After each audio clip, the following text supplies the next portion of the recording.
Now we want you to meet our guest, Frida Arrey. Frida is a real-life princess from Cameroon who, get this, became an immunology and infectious disease specialist with experience in preclinical models for drug and vaccine development. Now, Frida, I'm not too sure what I just said there, so for the people like me who don't know what that means, what does it really mean?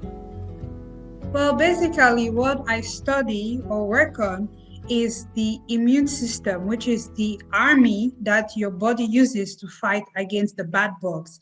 And the bad bugs for us in infectious diseases are viruses, bacteria, and fungi. That's it.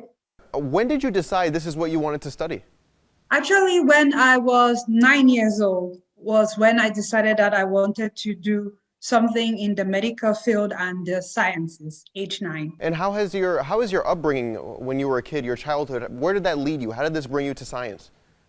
Well, first of all, it's my mom. My mom was into the sciences. She studied mathematics when she was in the University of Yaoundé in Cameroon.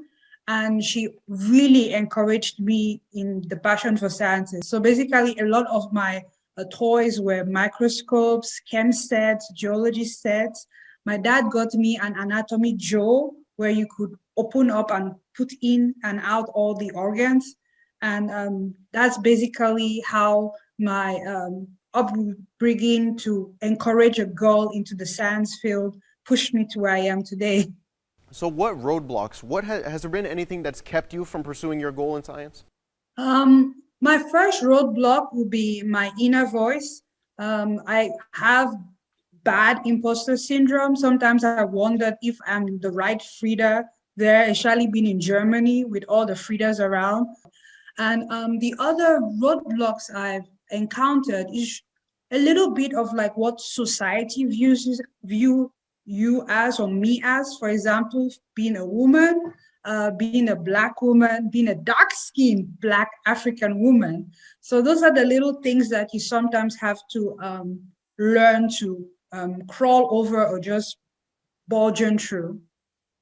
So how do you wake up every day and have those roadblocks but decide, you know what, no, I'm going to push through it? How do you continue to push through all those roadblocks?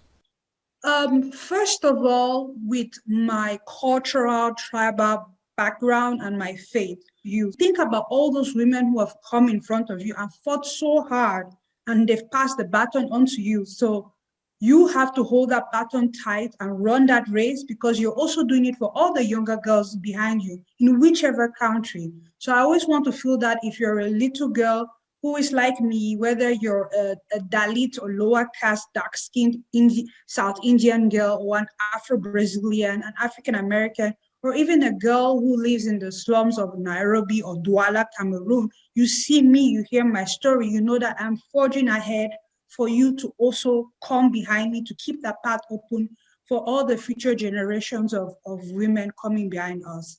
And yeah, it's all about the womanhood mostly. So what would you tell that young woman that's looking up at you and maybe wants to get into science but isn't so sure that they can survive in a male-dominated field? I will tell her that first of all, listen to your instincts. You know why you want to go into science and you are so unique.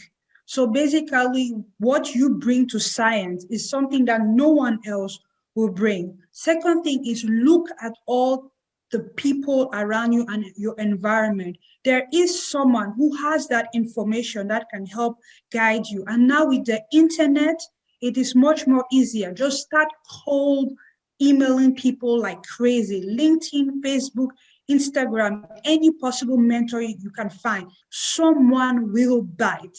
You just have to believe that someone will bite and help show you the way.